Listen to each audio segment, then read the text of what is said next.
नमस्कार मित्रांनो थंबनेल बघून तर तुमच्या लक्षात आलं असेल नेमका हा व्हिडिओ कशावरती होणार आहे ते. विद्यार्थी मित्रांनो, आपण या व्हिडिओमध्ये सविस्तर जे आहे मित्रांनो, थंबनेल बघून तुमच्या लक्षात आलेलं की हा व्हिडिओ मित्रांनो सेंट्रल बँक ऑफ इंडिया यांच्या अंतर्गत जे आहे मित्रांनो अप्रेंटिस पदाकरिता वॅकन्सी आलेली आहे, तर त्याच्यावरती हा संपूर्ण माहिती व्हिडिओ तुमच्याकरिता आपल्या यूट्यूब चॅनलवरती घेऊन आलो ना. काय कसा गायट आहे संपूर्ण माहिती तुम्हाला या व्हिडिओमध्ये देण्याचा प्रयत्न करतो. ओके, तर PDF ओपन केली, तिला ओपन करून घेतो आणि इथं मित्रांनो ऑनलाईन पद्धतीने तुम्ही अर्ज सादर करू शकणार आहे. सविस्तर माहिती देतो, टेन्शनच नका घेऊ. ओके, तर मित्रांनो बँक ऑफ महाराष्ट्र अंतर्गत जी आहे ही वॅकन्सी आलेली आहे. जर तुम्हीही bank of Maharashtra central bank of India अंतर्गत अप्रेंटिस पदाकरिता जर अर्ज करण्यास इच्छुक असाल तर नक्कीच या पदाकरिता जे आहे मित्रांनो तुम्ही अर्ज सादर करू शकणार आहात. काय कशी प्रक्रिया राहते संपूर्ण माहिती तुम्हाला या व्हिडिओच्या माध्यमातून मी देण्याचा प्रयत्न करतो. मित्रांनो येणाऱ्या 22 तारखेच्या आज जे आहे मित्रांनो तुम्हाला ऑनलाईन पद्धतीने अर्ज सादर करावा लागणार आहे आणि ही जी वेबसाईट आहे इथून जे आहे मित्रांनो तुम्हाला ऑनलाईन पद्धतीने अर्ज सादर करावा लागणार आहे अप्रेंटिस या पदाकरिता. ओके, तर मित्रांनो तुम्ही ही सेंट्रल बँक ऑफ इंडियामध्ये जर मित्रांनो अप्रेंटिस करिता जर अर्ज करण्यास इच्छुक असाल तर नक्की करा. 1-2 वर्ष 12 महिन्याचा पिरियड राहते हा, म्हणजे 1 वर्षच फक्त तुम्ही अप्रेंटिस करू शकता. इथं बघा, इथे काय राहते मित्रांनो, इथे तुम्ही बघू शकता यामध्ये मित्रांनो अप्रेंटिस करिता जे आहे 20 वर्ष ते 28 वर्षाचे जे आहे मित्रांनो यामध्ये वयोमर्यादा ठेवण्यात आलेली आहे. शैक्षणिक पात्रतेचा विचार केला तर फक्त तुम्ही ग्रॅज्युएशन पास पाहिजे आणि 12 महिन्याची जे आहे मित्रांनो तुमचं ड्युरेशन, म्हणजे 12 महिन्याचं जे आहे मित्रांनो तुमचं अप्रेंटिस राहणार आहे. आणि याच्यानंतर मित्रांनो सविस्तर माहिती सांगितलं तर जो आहे तेच आहे. मग SC ST करिता 5 वर्षाची सूट, OBC करिता 3 वर्षाची सूट. त्या व्यतिरिक्त इथं संपूर्ण माहिती देण्यात आलेली आहे, हे तुम्ही बघून घ्या, टेन्शनच नका घेऊ. ही PDF ची लिंक तुम्हाला डिस्क्रिप्शन बॉक्समध्ये मिळून भेटेल. ओके, त्याच्यानंतर मित्रांनो ही जी आहे मित्रांनो एक्झाम पॅटर्न ठेवण्यात आलेली आहे. जनरल अवेअरनेस झालं, क्वांटिटी रिझनिंग झालं, computer knowledge, general English, central bank of India products and service याच्या निगडीत जे आहे मित्रांनो एक्झाम ठेवण्यात आलेली आहे. हा एक्झामचा पॅटर्न आहे.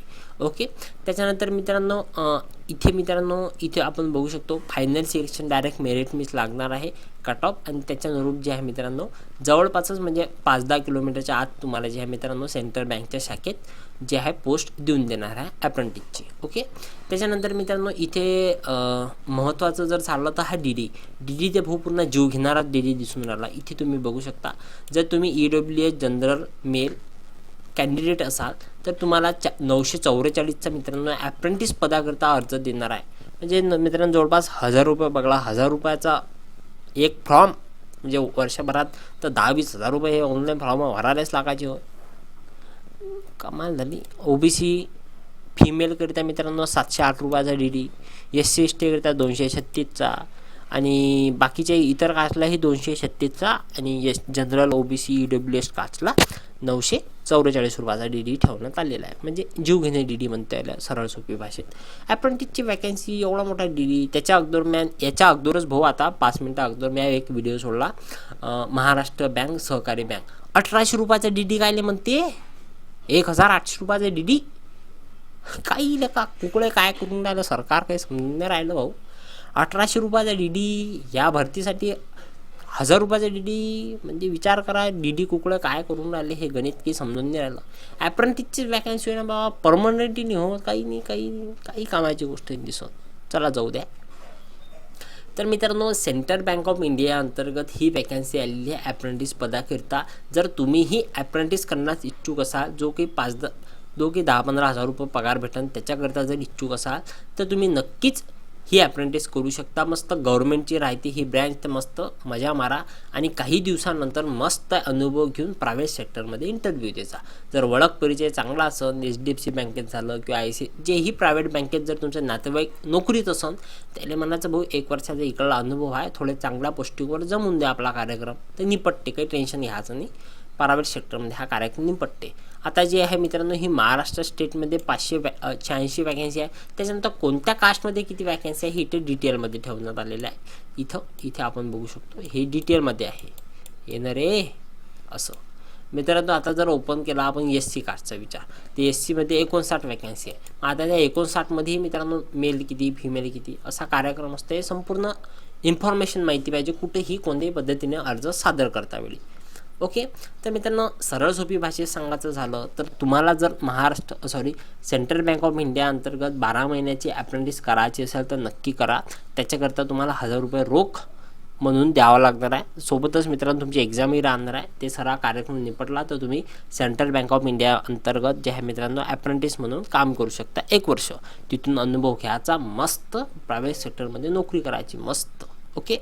आणि चांगलीच जर परिचय असेल तुमचा प्रायव्हेट सेक्टरमध्ये तर चांगल्या पोस्टिंगवर तुम्ही नोकरीवर आरामशीर लागता, टेन्शन न घेता, आहे की नाही. प्रायव्हेट सेक्टरवाल्याला काय हा अनुभवी पोरगा ठेवाले नाही का. तर अशा स्वरूपाची सेंट्रल बँक ऑफ इंडिया अंतर्गत वॅकन्सी ठेवण्यात आलेली आहे. टेन्शन काही घेऊ नका. ही PDF ची लिंक तुम्हाला डिस्क्रिप्शन बॉक्समध्ये मी देऊन देतो, जेणेकरून तुमचा भरपूरसा वेळ जे आहे मित्रांनो वाचून जाईल. आणि त्याच्या अंतर्गत जे मी तुम्हाला म्हटलं ना, महाराष्ट्र राज्य सहकार्याची वॅकन्सी निघाली त्याचीच जाहिरात हो. 10वी पासच आहे म्हणा, मस्त कार्यक्रम आहे, तिकडे पाहायचा. जिकडे जमलं तिकडे जमून घ्यायचं नाही का. आपल्याला काय भाऊ नोकरीशी राहायची म्हटलं, आता ते नोकरी उकडे बी लागू, आहे का नाही. तर जमते, टेन्शन नका घेऊ, बिंदास्त राहा. आणि काही समस्या असेल व्यक्तिगत असली तरी चालेल, कमेंट करा, टेन्शनच नका घेऊ, बिंदास्त राहा. काय असला तर तुमचा भाऊ आहे तुमच्यासोबत उभा. हां, चला व्हिडिओला थांबून घेऊ. काही समस्या असेल तर नक्की सांगा, इथंच आहे आपण. चला भाऊ, धन्यवाद.